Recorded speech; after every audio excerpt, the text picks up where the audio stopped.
여러분 한 주일 동안 안녕하셨습니까?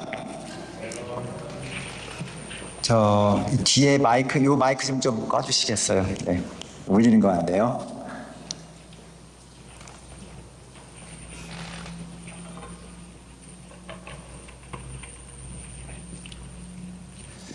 오늘 복되고 거룩한 안식일을 맞이해서 수완이 교회에 나오신 우리 모든 성도님들을 환영합니다. 오늘도 말씀 가운데 큰 은혜 받는 귀한 시간이 되시기를 간절히 바라겠습니다. 여러분, 이 수완이 교회가 시작된 지 얼마나 되었을까요? 거의 2년이 되어 갑니다. 2년 전에는 아틀란타 성격교회에서 시작했거든요. 저희 교회가 다 아시는 대로. 그러다가 우여곡절 끝에 수완이 교회로 새로 시작하게 되었습니다. 그리고 이제 8월이면 저희가 1년이 됩니다. 만 1년. 그래도 모든 성도님들이 열심히 해주시고 또 우리 하나님께서 복을 주셔서 이 교회가 이만큼 성장하게 되었습니다. 그런데 이게 달까요? 여러분, 이 교회가 어떻게 되어야 할까요? 더 큰 교회, 교인이 많은 교회, 이런 교회가 되어야 할까요? 여러분, 세상에는 참 교회가 많습니다. 대형 교회도 많고 중형 교회도 많고 작은 교회도 얼마나 많은지 몰라요. 그런데 수완이 교회가 그냥 교회를 한다면 별 의미가 없습니다. 벌써 수많은 교회들이 있거든요. 그렇다면 어떤 교회가 되어야 할까요, 여러분? 참 좋은 교회, 참교회, 특별히 모본이 될 만한 교회가 되어야 한다고 저는 생각합니다. 그래서 오늘은 말씀 보면서 어떻게 하면 이 수완이 교회가 모본이 될 만한 교회가 될 수 있는지 좀 다 같이 묵상해 보려고 합니다. 여러분, 지도 다 같이 보이시죠? 이 사도들이 복음을 증거하던 당시에도요, 저렇게 많은 교회들이 세워져 있었습니다. 요즘처럼 한 동네에 여러 교회가 있었던 것이 아니라 지역을 따라서 교회가 세워졌습니다. 그래서 에베소에 교회가 세워지면 에베소 교회, 빌립보의 교회가 세워지면 빌립보 교회, 안디옥의 교회가 세워지면 안디옥 교회, 그 지역의 이름을 따라 교회가 세워졌습니다. 뿐만 아니라 다 같이 사도 바울이 세웠음에도 불구하고 그 교회의 특색이 다 달랐다는 사실입니다. 우리 재림교회도요, 다녀보면 다 똑같지는 않아요. 교회마다 다 특색이 있습니다. 예배 드릴 때도요, 예배가 조금씩 다 달라요. 어떤 분들은 우리 재림교회니까 다 같은 재림교회니까 다 똑같겠지. 그렇지 않습니다. 백인이 예배 드리는 교회 가서 예배를 드려보면 예배가 다르고요, 흑인 예배가 또 드려보면 또 예배가 다 달라요. 또 한인들이 모여서 예배를 드리는 곳에 가보면 또 예배가 다릅니다. 그래서 각 교회마다 다 특색이 있습니다. 그런데 오늘 제가 말씀드리려고 하는 교회는 바로 데살로니가 교회입니다. 데살로니가 교회. 근데 이 데살로니가 교회도 특색이 있었다는 것이죠. 어떤 특색이 있었을까요? 말씀을 가만히 보면 이 교회는 좋은 소문이 나고 다른 교회의 본이 되는 교회였습니다. 우리 다 같이 데살로니가전서 1장 7절과 8절입니다. 좀 다 같이 읽어볼까요? 시작. 그러므로 너희가 마게도니아와 아가야 모든 믿는 자의 본이 되었는지라. 8절입니다. 주의 말씀이 너희에게로부터 마게도냐와 아가야에만 들릴 뿐 아니라 하나님을 향하는 너희의 믿음이 소문이 각 처에 퍼진 거로 우리는 아무 말도 할 것이 없노라. 그러니까 데살로니가 교회는 소문이 난 교회였고 모본이 되는 교회였습니다. 그런데 어떻게 이런 교회가 될 수 있었을까요? 먼저 간절한 믿음이 있는 교회였습니다. 간절한 믿음. 여러분, 교회가요, 믿음이 없는 교회는 진짜 교회가 아닙니다. 그냥 시시한 믿음이 아니라 간절한 믿음이 있어야 합니다. 간절한 믿음. 또 그들의 삶이 다른 사람들에게 모본이 되는 교회였습니다. 그러니까 이 데살로니가 교회는 이 주변에 있는 교회들에게 소문이 자자한 좋은 교회로 소문이 난 교회였습니다. 각 교회마다 다 소문이 있어요. 소문이 없는 교회는 없는 것 같아요. 그런데 좋은 소문만 있는 건 아니죠. 나쁜 소문이 있는 교회도 얼마나 많은지 몰라요. 근데 우리 수완이 교회는 믿음이 있는 교회, 다른 교회 모본이 될 만한 교회로 소문이 자자한 그러한 교회가 되기를 주님의 이름으로 축원합니다.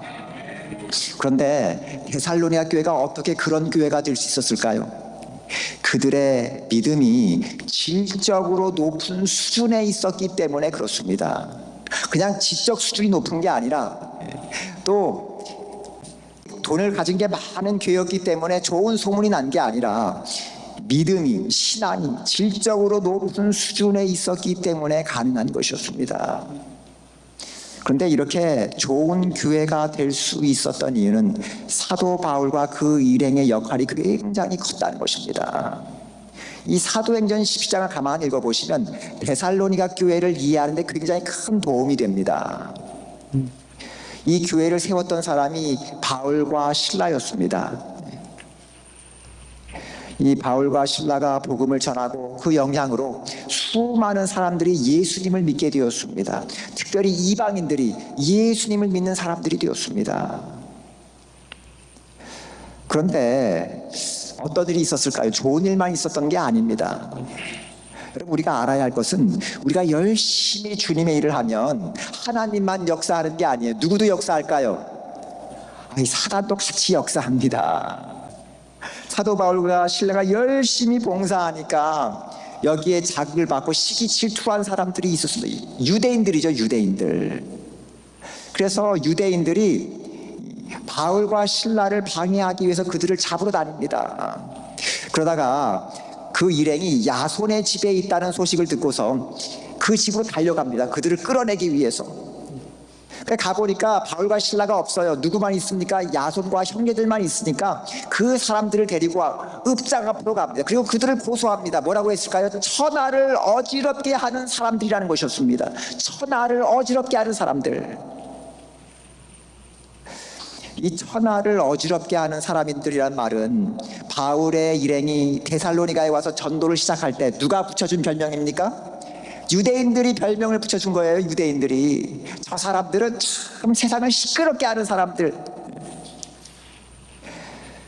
물론 이것은 복음을 믿지도 않고 시기 질투하는 유대인들이 붙여준 별명이긴 하지만 여러분, 이 별명은요 우리에게 시사해 주는 바가 굉장히 크다는 사실이에요.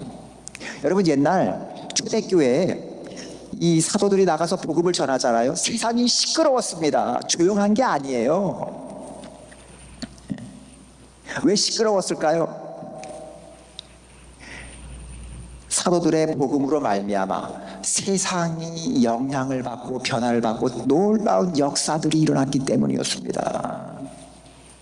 그래서 우리말 번역에는 천하를 어지럽게 하던 사람들이라고 번역이 되었는데 영어 성경에는 천하를 뒤집었던 사람들이라고 번역이 되어 있어요. 영어 성경에는 천하를 뒤집어 놓은 사람들. 여러분, 우리 그리스도인들은 조용한 사람들이 아니에요. 세상을 뒤집어 놓는 사람들. 무엇으로요? 우리 성질로 뒤집어 놓는 게 아니라 무엇으로 뒤집어야 될까요? 복음으로. 여러분, 복음이 있는 곳에는 놀라운 역사가 일어났어요. 그래서 늘 시끄러웠습니다. 초대교회는. 그래서 복음이 증거되면 병자가 일어나고 귀신이 쫓겨나고 망나니가 변해서 새 사람이 되고요. 기쁨과 감격이 있었습니다. 그만큼 그리스도인들과 복음의 영향력이 데살로니가라고 하는 한 도시를 뒤흔들어 놓고 있었습니다. 여러분, 이 사진 혹시 기억나세요? 이 사진 어떤 사진일까요? 아마 1980년대 90년대 사진 같아요. 그렇죠?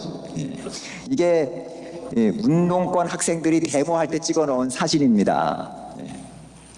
이 운동권 학생들이 한국의 대학가를 뒤흔들어 놓을 때가 있었습니다. 그때 이 민주화 운동이 얼마나 뜨거웠는지 몰라요. 그런데 학생운동을 연구한 어느 교수의 말에 의하면 소위 사상으로 무장된 학생의 숫자는 몇 프로였을까요? 정말 뜨겁게 운동했던 학생들은 얼마 안 돼요. 2%밖에 안 됐다는 것입니다. 그런데 2%의 학생들이요 대학가와 사회를 완전히 흔들어 놓았다는 것입니다.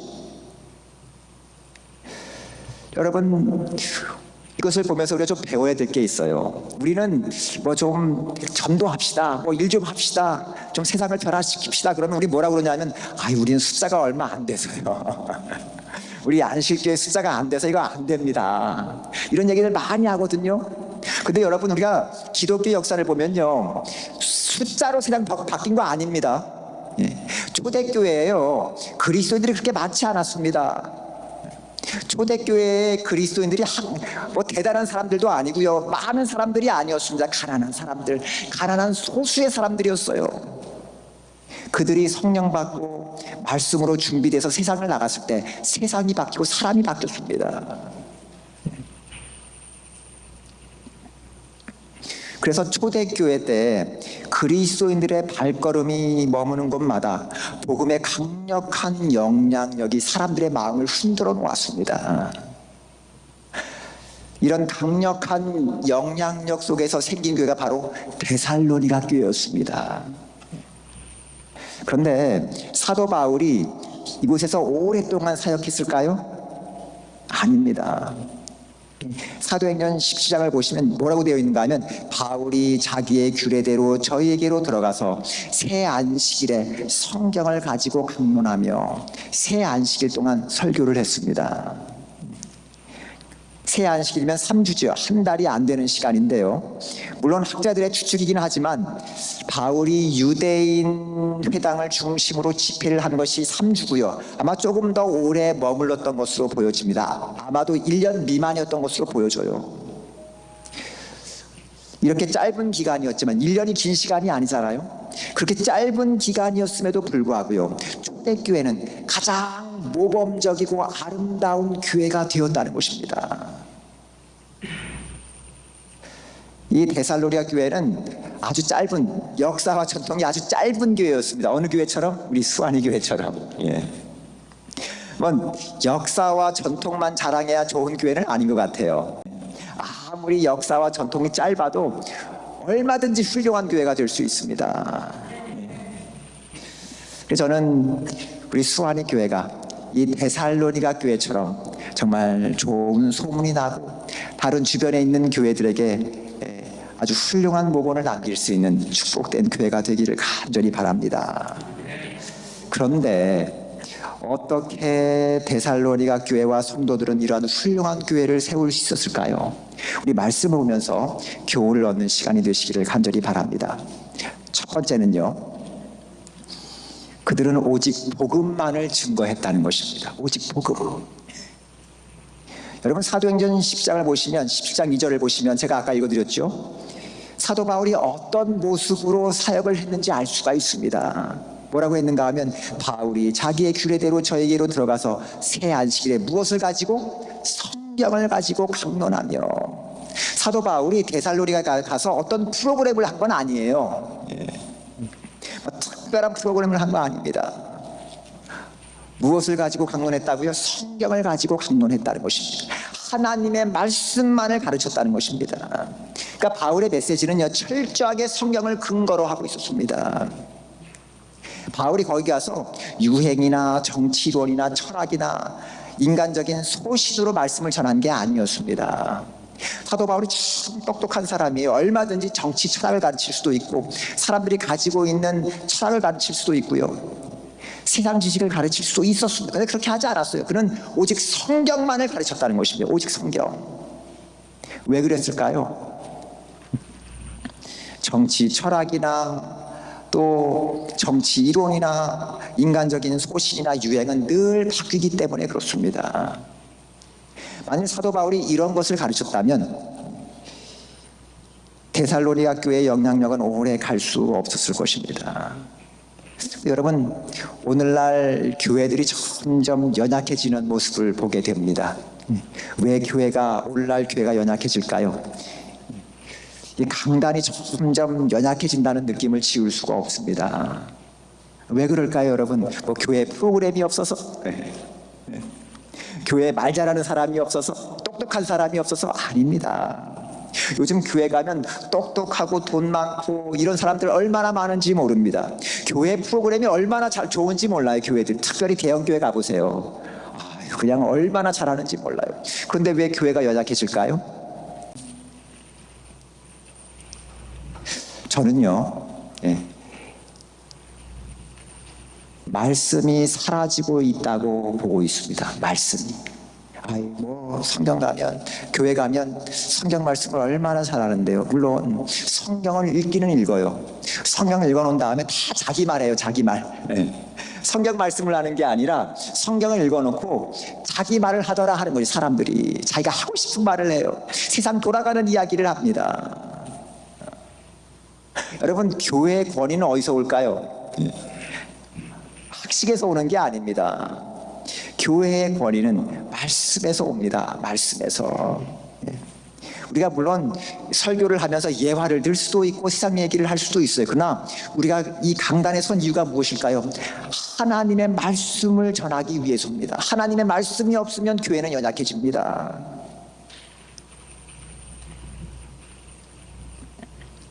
그래서 사도 바울이 사도행전 17장 3절을 보시면 뭐라고 했는가 하면, 뜻을 풀어 그리스도가 해를 받고 죽은 자 가운데서 다시 살아야 할 것을 증명하고 이르시되 너희에게 전하는 이 예수가 곧 그리스도라 하니. 사도 바울이 성경 말씀을 했는데, 복음만을 전했는데 그 복음의 핵심이 무엇일까요? 예수 그리스도라 하는 것입니다. 예수 그리스도. 십자가에 달려 돌아가시고 부활하신 예수님이 그리스도라는 것입니다. 예수님이 생명이시오, 예수님이 구원이시라는 것이었습니다. 그래서 여러분, 교회에서 예배를 드릴 때, 말씀을 할 때 누구만 높여야 할까요? 예수님만 높여야 합니다. 예수님. 다른 거 다 필요 없습니다. 교회에서 왜 문제가 생기는가 하면, 우리 수완이 교회는 문제가 없죠. 왜 교회에서 문제가 생기는가 하면 대부분 모든 교회가 그래요. 이유는 딱 하나입니다. 예수님을 높이는 게 아니라 사람을 높여서 그래요. 사람을 높여서. 사람을 높이면 문제가 생깁니다. 근데 예수님만 높이면 다 잠잠해져요. 할 말이 없어요. 여러분, 요한계시록 가만히 보세요. 요한계시록 사람들이 관심이 굉장히 많잖아요. 왜냐하면 미래를 가르쳐 주니까. 사람들은 미래에 굉장히 관심이 많습니다. 그런데 요한계시록의 핵심이 무엇일까요, 여러분? 요한계시록, 우리 일요일 시험령 우리 관심 많으니까 요한계시록의 핵심이 일요일 시험령일까요? 아니면 뭐 짐승의 표 이런 거? 666 이게 핵심일까요, 요한계시록에? 여러분, 요한계시록을 가만히 읽어보시면요, 가장 많이 나오는 단어가 무엇인 줄 아십니까? 어린 양이에요. 어린 양. 어린 양. 예수님이라는 사실이죠. 예수님.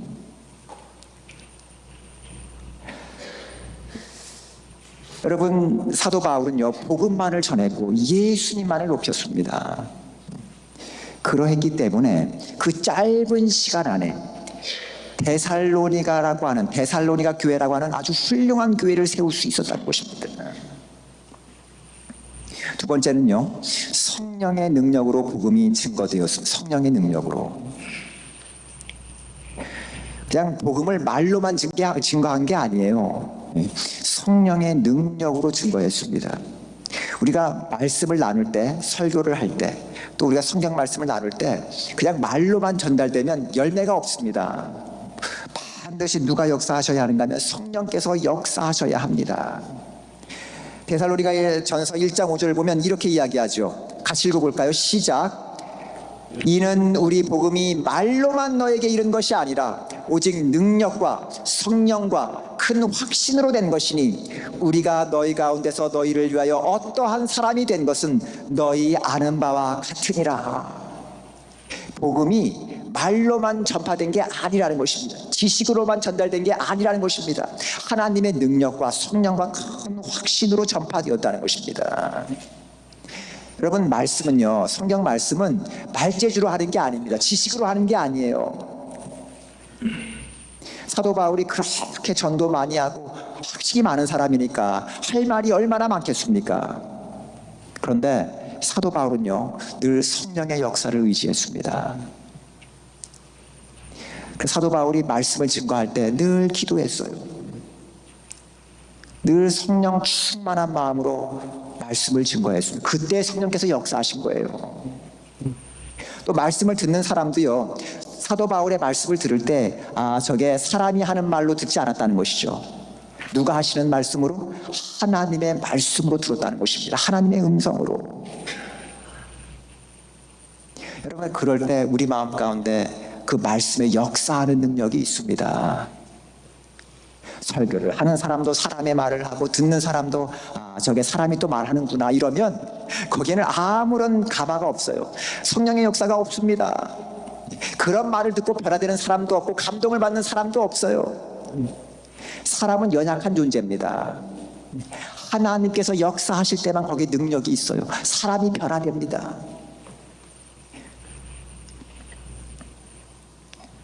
그리고 거기에 큰 확신이 생긴다는 것입니다. 그러니까 데살로니가에 어떤 결과가 나타났을까요? 성경을 보면 믿음의 역사가 나타나죠. 믿음. 또 사랑의 수고를 아끼지 않는 희생의 봉사자들이 나타나기 시작합니다. 주님을 위해서 희생하는 사람들이 나타납니다. 여러분, 희생이라는 말이 굉장히 큰 말이죠. 굉장히 부담스러운 말인데 희생은 어떤 게 희생입니까? 네? 내가 할 건 다 하면서 하는 게 희생일까요? 사랑하면 희생하게 되어 있습니다. 사랑이라는 단어와 희생이라는 말은 어떤 의미에서 같은 말이에요. 왜냐하면 정말 누군가를 사랑하면 희생하게 되어 있거든요. 그런데 데살로니가전서를 보니까 복음을 들으니까 능력이 하나님의 말씀을 들으니까 사랑의 희생이 나오더라 하는 것입니다. 사랑의 희생. 뿐만 아니라 어렵고 힘든 현실 가운데서도 낙심하지 아니하고 소망을 가지고 인내하는 성숙한 신앙인들이 되더라 하는 것입니다. 제가 오늘 말씀을 제가 준비하면서 내가 좀 생각을 좀 바꿔야겠다 이런 생각을 좀 해보게 되었습니다. 저는 지금까지 목회를 하면서 어떻게 하면 우리 성도님들이 좀 편하게 신앙할 수 있을까? 어떻게 하면 우리 성도님들이 쉽게 교회에 나와서 예배를 잘 드리고 가실 수 있을까? 이게 제 고민이었거든요. 그래서 제가 이 데살로니가 교회에 관한 말씀들을 쭉 연구하면서 그게 잘하는 게 아니구나 이런 걸 좀 많이 느꼈습니다. 여러분 어떻게 생각하세요? 네? 여러분, 신앙을 편하게 쉽게 하는 게 좋은 걸까요? 제가 가만히 생각해 보니까 편하고 쉽게 하려면 끝이 없겠구나. 여러분, 교회 나오는 거 힘들잖아요. 교회 와서 예배 드리는 것보다 뭐가 더 쉬울까요? 집에서 예배 드리면 더 쉽잖아요. 그렇죠? 그 영상 틀어놓고 예배 드리고 파트락도 할 필요 없고. 근데 여러분, 예배 드리는 것보다 더 쉬운 게 있어요. 뭘까요? 예배 안 드리면 더 쉽잖아요. 뭐하러 예배 드려? 더 쉬운 게 있는데. 여러분, 그러면 어떻게 될까요? 우리의 신앙이 더 뜨거워지고 더 깊은 신앙을 하게 될까요? 아닙니다. 우리 다 해보셨잖아요. 팬데믹 때. 여러분, 집에서 그 영상 틀어놓고 예배 드리시니까 더 마음이 뜨거워지셨습니까? 더 전도를 더 잘하시던가요? 성령 충만하셨습니까? 그렇게 예배 드렸을 때? 아닌 것 같더라고요. 저는요. 자꾸 더 신앙이 게을러지고 우리의 믿음이 더 연약해지고 우리의 영혼들이 다 깊은 잠에 들더라. 그러다 조금만 더 하면 어떻게 될까요? 우리 영혼이 잠듭니다. 영혼이.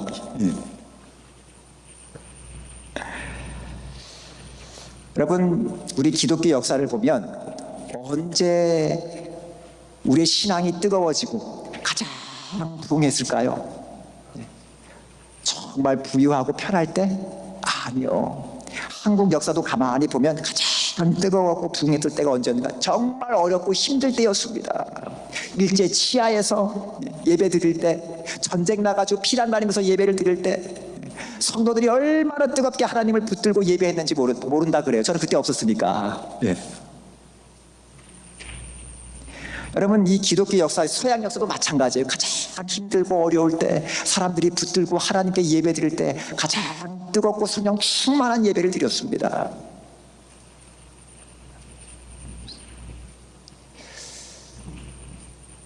저는 제가 데살로니가 교회를 공부하면서 정말 이 교회처럼, 데살로니가 교회처럼 세상을 바꾸는 교회가 되려면, 다른 교회의 모본이 되는 교회가 되려면 주님과 교회를 섬기기 위해 어떤 수고도, 어떤 어려움도, 어떤 불편함도 어떤 희생도 각오하는 교회가 되어야 한다는 사실 제가 다시 한번 깨닫게 되었습니다.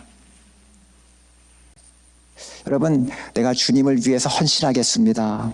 내가 주님을 위해서 내 자신을 드리겠습니다. 이런 희생과 헌신이 없으면 신앙이 제대로 되질 않습니다. 내 사도 바울이 이 교회에서 처음 봉사할 때, 사도 바울이 나가서 전도를 시작했을 때 처음부터 자신감과 용기로 충만한 게 아니었습니다. 고린도전서 2장을 보시면 사도 바울이 이런 말을 해요. 내가 너희 가운데 거할 때에 약하며 두려워하며 심히 떨어노라. 두려웠다는 것이죠. 사도 바울도. 야, 내가 이 일을 정말 감당할 수 있을까?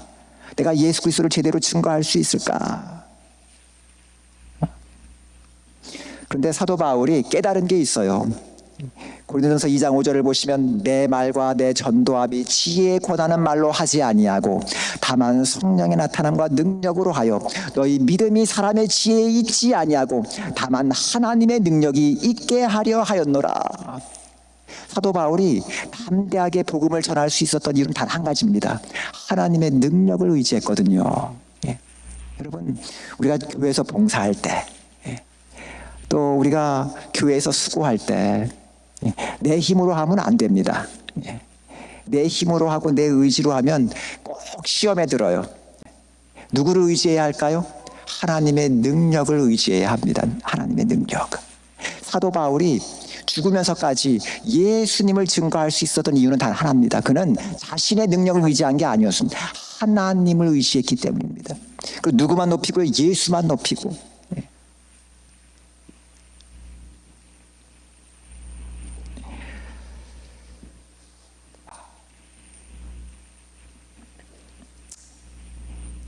그러면서 우리가 기억해야 할 것은요, 데살로니가전서 1장 6절입니다. 너희는 많은 환난 가운데서 성령의 기쁨으로 도를 받아 우리와 주를 본받는 자가 되었다. 이런 말씀이 있어요. 이 데살로니가 교회는 정말 어렵고 힘든 교회였습니다. 그럼에도 불구하고요, 성령의 기쁨으로 말씀을 받았고요. 또 기쁨은 성령께서 허락하시는 놀라운 기쁨이고 말로 설명할 수 없는 기쁨이었습니다. 제가 이제 설교를 하면서 느끼는 건데요. 이 말씀을 들을 때 기쁨이 있어야겠더라고요. 말씀을 듣는데 기쁨이 없으면 졸음만 와요. 그렇죠? 야, 저거 언제 끝나나 이러면서. 그렇게 말씀을 들으면 감화가 되겠습니까? 능력이 있겠습니까? 근데 여러분, 이 말씀을 잘 전하는 것도 중요하지만 뭐도 중요할까요? 말씀을 잘 듣는 것도 참 중요하더라고요. 제가 늘 설교하면서 느끼는 건데, 이 말씀을 정말 간절함으로 듣기를 사모하는 교회가 있는가 하면 어떤 교회는 말씀을 듣기에 정말 준비가 안 된 교회들이 있어요. 그러면 그 결과가 정말 달라지는 것을 보게 됩니다. 어떤 분들은 말씀을 듣고 야, 정말 은혜가 깊고 성령 충만하고 삶이 변화되는 분들이 계시는가 하면 아무리 교회에 와서 말씀을 들어도 10년이 지나고 20년이 지나도 똑같은 분들이 계세요. 이거 누구의 문제일까요, 여러분?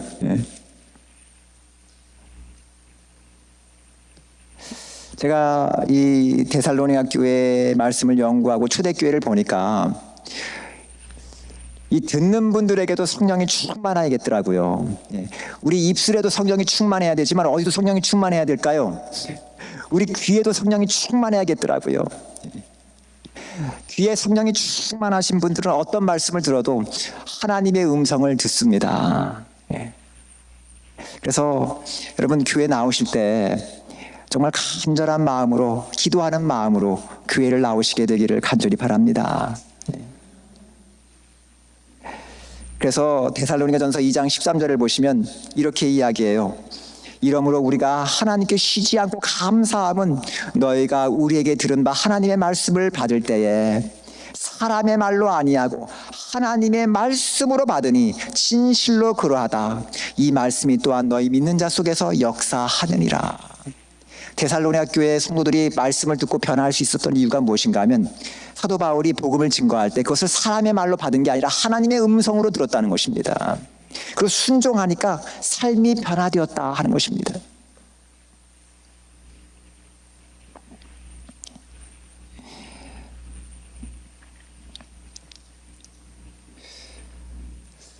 제가 한 이야기만 들려드리고 저의 설교를 정리하려고 합니다. 이 남편의 신앙생활을 위해서 오랫동안 기도한 한 아내가 있었다고 합니다.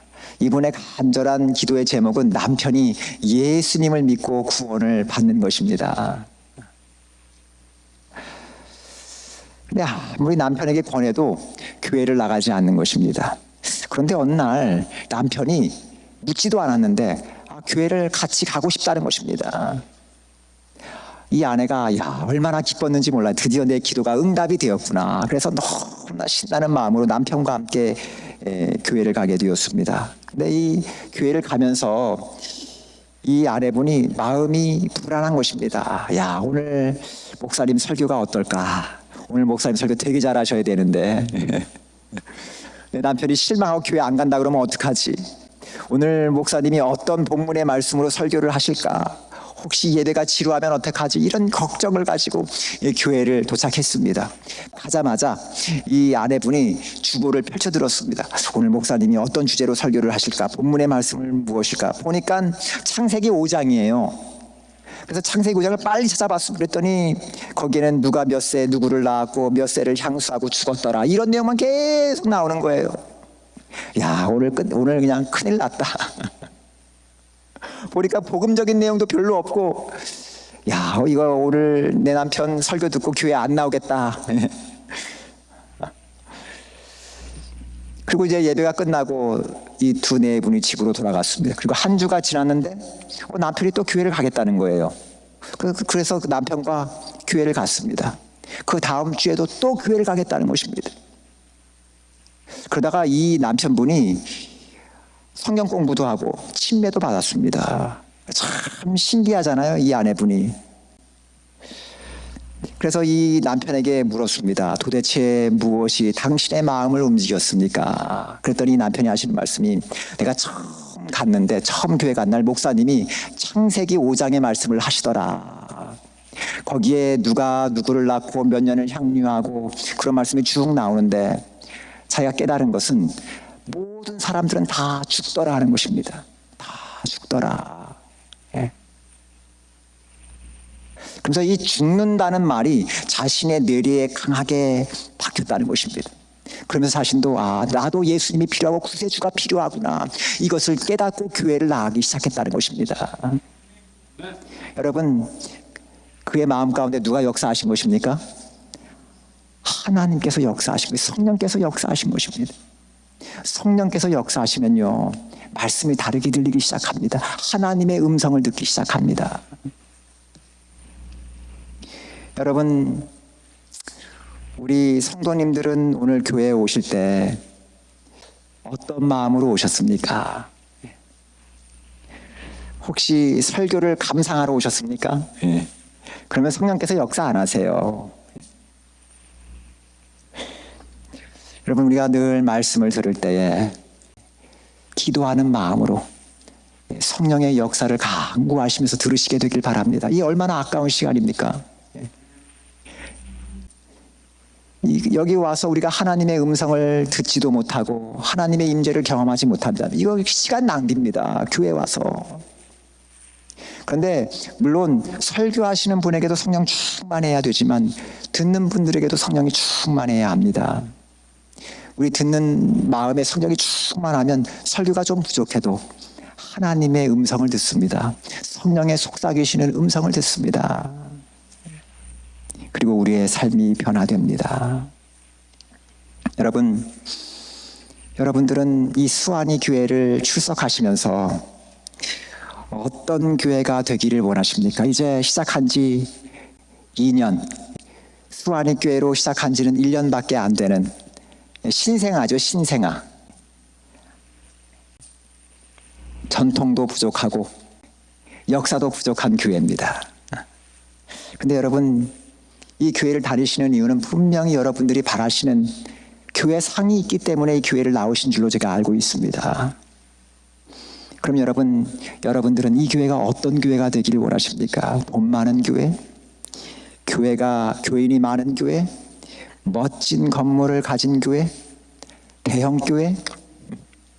아니면 내가 원하는 스타일의 교회?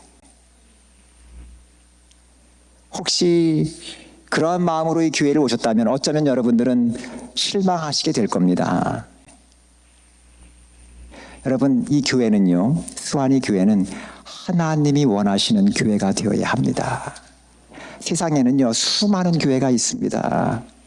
그냥 교회를 한다면 우리 사실 여기서 모여서 예배드릴 필요 없어요. 수많은 교회가 있는데. 그런데 여러분, 그 수많은 교회 중에 하나님이 원하시는 교회는 많지 않더라 하는 것입니다.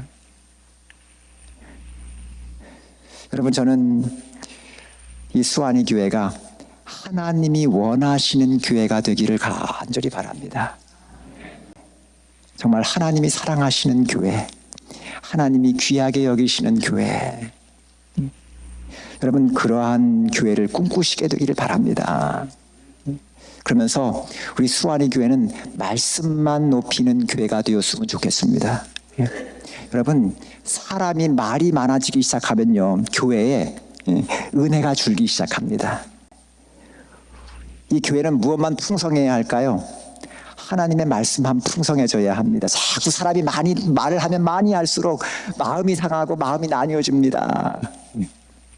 우리가 말을 하려면 무슨 말을 해야 할까요? 하나님의 말씀을 해야 하고요. 높이려면 사람을 높이는 게 아니라 오직 예수님만 높여야 합니다. 담임 목사 높일 필요 없어요. 누구 높일 필요 없습니다.